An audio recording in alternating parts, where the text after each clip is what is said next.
बहुत साल पहले राजगढ़ नाम के राज्य में राजा वीरेंद्र सिंह का शासन था। वो न्यायप्रिय और वीर थे, लेकिन उनके महल में एक ऐसा रहस्य था जिसे कोई नहीं जानता था। महल के भीतर एक सुनहरा दरवाजा था जिस पर भारी ताला लगा था। एक दिन मंत्री ने पूछा, महाराज, यह दरवाजा कब खुलेगा? राजा ने कहा, जब समय आएगा तब। अमावस्या की रातों में उस दरवाजे के पीछे से अजीब आवाजें आती थीं। राजकुमारी मीनाक्षी ने डरते हुए पूछा, पिताजी, क्या सच में इस महल के नीचे कोई है? राजा ने गुस्से में कहा, बस इन बातों पर ध्यान मत दो। रानी ने धीमे स्वर में कहा, वीरेंद्र, तुम कुछ छिपा रहे हो? राजा ने उत्तर दिया, हर सच बताना जरूरी नहीं होता। अगली रात राजकुमारी हाथ में दिया लेकर उस बंद कमरे के पास पहुंची। उसने जैसे ही ताले को छुआ, ठंडी हवा चली और दिया बुझ गया। दरवाजे के पीछे से बच्चे की रोने की आवाज आई।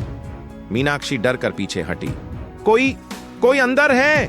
अगले दिन रानी और राजकुमारी ने मिलकर दरवाजा खोल दिया। अंदर अंधेरा था और दीवार पर एक छोटे बालक की तस्वीर टंगी थी। रानी कांप उठी। ये तो हमारा बेटा आरव है। तभी यादें लौट आईं।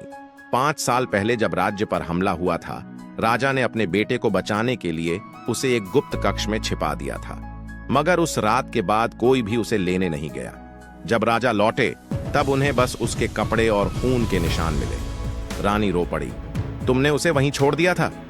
राजा ने कहा, मैं हर दिन उस दरवाजे को देखता रहा, लेकिन जब मैंने उसे खोला तो अंदर सिर्फ एक लाश थी।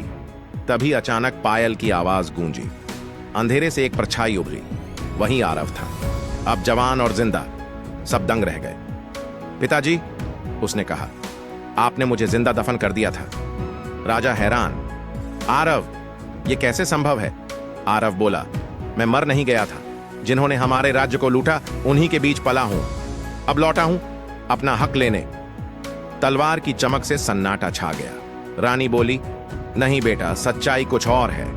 राजा ने कहा, मैंने तुझे बचाने की कोशिश की थी, पर लगा तू मर गया। आरव की आंखों से आंसू बहे। तलवार नीचे गिर गई। अब मैं आपका दर्द समझ गया पिताजी। तभी जमीन हिलने लगी, दीवारें टूटने लगीं। मंत्री चिल्लाया, महाराज, ये कक्ष गिर रहा है। राजा ने सबको बाहर भेजा। सबको ले जाओ, मैं यहीं रहूंगा। रानी रोती रही, पर राजा ने दरवाजा बंद कर दिया। हर राज का अंत सच्चाई से होता है, उसने आखिरी बार कहा। कक्ष ढह गया। सुबह की किरणों के साथ रानी और आरव खंडहर के सामने खड़े थे। वाचक की आवाज गूंजी। राजा वीरेंद्र सिंह अब नहीं रहे, पर उनका सच हमेशा जीवित रहेगा। उन्होंने अपने पापों का प्रायश्चित अपने प्राणों से किया। स्क्रीन पर उभरता है राजा वही जो अपने सत्य का बोझ उठाए, चाहे अपनी जान ही क्यों ना देनी पड़े।